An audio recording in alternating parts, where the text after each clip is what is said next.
Hey, what's up? Hello and good afternoon, everyone. Hi and welcome. My name is Yen, and if this is your first time checking out my video or my channel, which is very likely that it's the first time because this is only my second video, I am creating content around the journey towards self-love, self-care, and self-embracement, something that I coined myself. However, it might actually be a thing. I haven't checked. But either way, it's simply the journey for me to becoming simply Sei Chao. Side note, Sei Chao is my last name. Today, I wanted to share with you all the one mindset and the 5 principles, affirmations that literally saved my life in 2020. And if that's something that you're interested in or you're excited to learn about, keep on watching. First things first is the mindset. I'm a person that deals with depression, and I had lost my mom when I was about 14. I had to grow up really fast. Because of that, the last 14 years of my life has been really hard, and I'm just starting to really face some of the trauma that I had gone through when I was younger. Point is that as a person who already has some mental health challenges, 2020 was rough to say the least, not just for myself, but for pretty much anyone. Because all the coping mechanisms that you once had access to, probably not the easiest thing to access anymore, especially if it is something around social or being social. I actually came across this mindset change because of a referral to a personal development coach. And her name is Christina, and her information I will link down below, and I'll also link down below her blog post that talks about the very thing that I'm about to talk about today, which is the first law of thermodynamics, which is the law of conservation of energy. As we go forward, one thing we have to agree on is that everything is made out of energy. You are literally made out of energy. I am literally made out of energy. And we sometimes expend energy and also gain energy or fuel energy. But energy is neither created nor destroyed. It is only transformed. If we can agree to this understanding, then we can go forward. So how does the science that you probably learned in middle school, high school, college have anything to do with your day-to-day basis? Well, it actually does. So there's this thing called thoughts that we all have, which is simply your judgment, your perspective of a situation, person, thing, etc., etc. Then, on the other hand, we have emotions, right? Your emotions are actually sensations. So when you are sad, you'll likely feel something maybe bubbling up underneath your eyes because you're wanting to cry. Or for me, sometimes I feel like I'm suffocated, or I'm literally choking back the tears. So you have your thoughts, and then you have your emotions, right?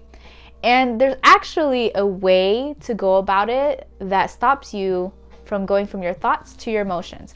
Your thoughts and emotions absolutely have connection, but they are not all the same thing. So here's what I mean.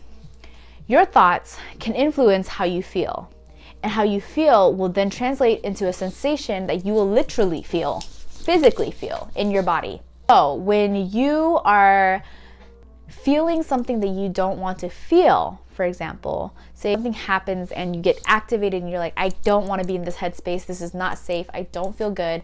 You're telling yourself, don't have enough time in my day to deal with this, let me just store it somewhere. You're literally storing that sensation somewhere in your body.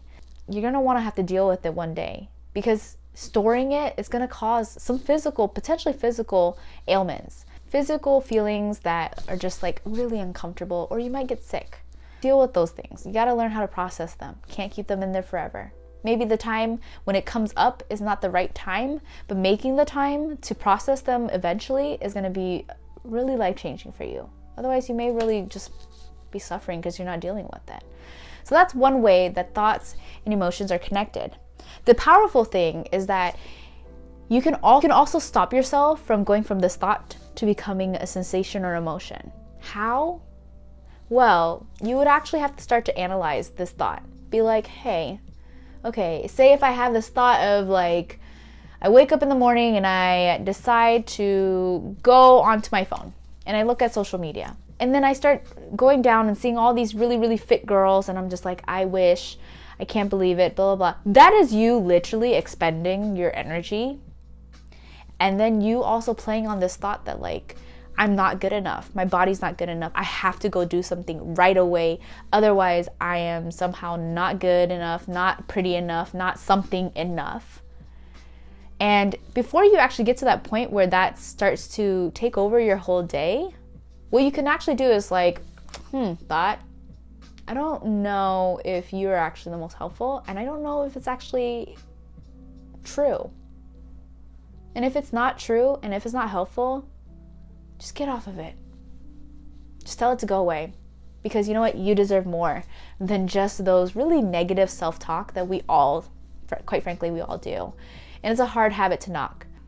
I hope that makes sense. How does this all have to do with energy? Well, quite frankly, we all have limited energy. I don't care who you are. I don't care how many times you try to convince me. We all have limited energy. Throughout the day, you don't have endless energy. My learning was that your morning routine, or right when you wake up, if you are able to, make that time for yourself. Make that time for yourself so that you can refuel the energy. You use the energy in a way that really, really serves you, whatever that means. For me, it's not being on the phone within 30 minutes to an hour. It means putting on music, like the lo-fi that's playing in the background. And for me to journal or quickly go take a shower and start my day to at least get ready. Those things actually give me some fuel. It makes me feel ready for the day. The thing is that if you start to use your phone or if you start to communicate with someone else, you're literally giving them your energy. And by the end of the day, you already know you're probably likely going to be really tired and you've expended all of this energy to other people, whether it be to your computer for work, your phone for social media, maybe you're talking to a friend or a family member, and that's also energy that you're giving to other people. So the big question is, when are you doing that for you? The fact that we have such limited amounts of it, you got to make better choices for yourself, whatever that means, so that you don't at the end of the day feel like you never actually cared or taken care of yourself, but instead had taken care of everyone else. And that's probably the reason why I end up just really tired at the end of the day. I'd rather just sit there or sleep. There's always a way that you can still choose to not think that thought and to not let the thought become an emotion and then become a sensation in your body, and then it ends up ruining your day. Sometimes you just gotta tell yourself, stop, not doing it today. Not right now, but I will get back to you. Because that's the other very important thing. You do not leave these emotions just in your body and you never go back to them. That's why I go to therapy. But that doesn't work for everybody, so find out what works for you, because you will need to process it someday. Otherwise, it's really gonna make you sick. So that's the mindset change that really helped me, really conscientiously, like very presently, very actively made choices, whether it be I'm not gonna think this thing right now because we don't even know if it's true, so that it doesn't become an emotion that then I feel and I'm tired and it hurts my body, literally hurts my body. I sometimes feel it in my back or my chest. So that's a real thing. So I hope that makes sense. And if it doesn't, feel free to comment below. Let me know. I can clarify. But also check out the blog post written by Christina. It's actually really, really good. So it makes sense to me. But I'm always open to keep having this conversation around this. Also, if you're interested in a morning routine, also comment that below. Let me know, because then I'm down to create one of those videos.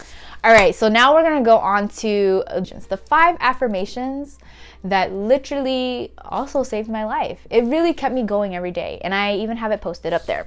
I don't know if you can see, but it's written up there, okay? First things first, one affirmation that I try to tell myself is, you are in a pandemic trying to work. Okay? Simple enough. That you are working during a pandemic. It is not a regular time. It's not like you just had the choice to work from home. Some people don't even have the choice to work from home. But you are literally working in and around and during a pandemic. It is not normal. And it's chaotic. So be easy on yourself for that reason. It's gonna be hard. The pandemic is not only bringing up financial instability for some people, it's also bringing up the fact that you're around people all the time, or you're alone all the time. What I mean by that is that if you live with family, you're seeing your family every single day, especially if they're working from home or they don't have a job and they're at home, and out of the safety of your family, you all are at home, right? So it's not just bringing up stresses from work or financial instability, it's also bringing up all of these things that might be a thing between you and your family members or yourself in solitude. Maybe you're a social person and you'd rather be around people and that's the way you cope with things. Those things are not necessarily available for you right now. Secondly, not everyone copes the same. So let's not judge yourself and put yourself down for coping with what the world looks like right now differently from someone else that might be having it together.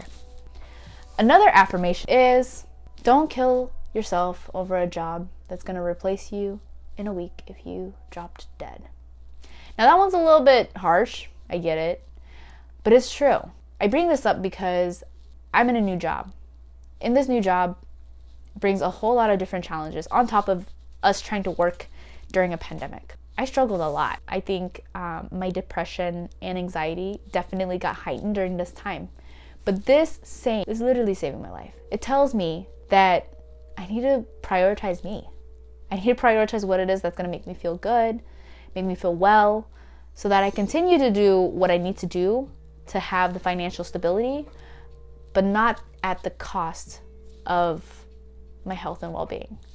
Now, I know that not everyone has the opportunity, access, or ability to do this, but if you do, take the time to do what it is you need to do to support yourself.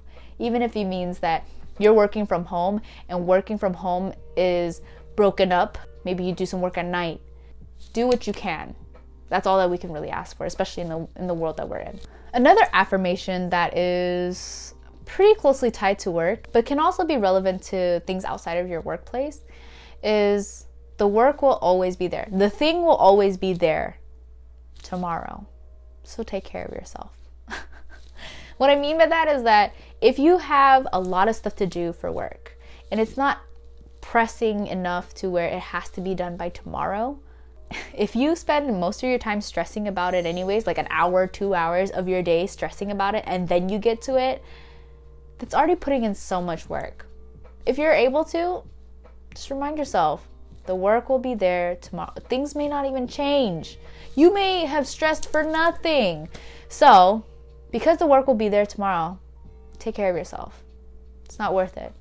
It's so not worth it. My last affirmation that literally has consistently shown up for me, supported me, is just because no one else can heal or do the inner work for you doesn't mean that you can, should, or need to do it alone.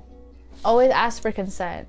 See if your friends or your family members have some time to hear you out, to process through your feelings, because oftentimes we just need someone to listen to us and hear us out and see that what we're saying is valid, even though it may not be helpful. I trust the people in my life will tell me whether or not they're able to be there. And if they aren't, I won't take it personally. It's because I know that they also go through their own things. However, if I do need support, I'm gonna ask for it. And if they say they can't, so be it. It's cool. And if they can, I'm gonna allow myself to not feel like I'm a burden, because I deserve to be loved. I deserve to be cared for. If they're not telling me that it's a burden, then I'm gonna see it for what it is, which is they're trying to show up for me, whatever that means. So those are the different affirmations that really supported me. And I want this to be something that hopefully can support you. I don't think we're gonna be done with this quarantine situation for some time. I hope that you all are healing well. I hope some of this information that I gave you is gonna be helpful. Comment down below if you found any of this information helpful, if any of this resonated with you. If you liked this video, please literally click the like button to let me know if this is actually content that you found useful. Either way, I appreciate you all showing up, listening to me babble again. We don't gotta do it alone, okay? I care about y'all. Please subscribe to my channel. I'm excited to continue to share my journey with you as I'm trying to become more Simply Say Ciao. And until next time, bye-bye.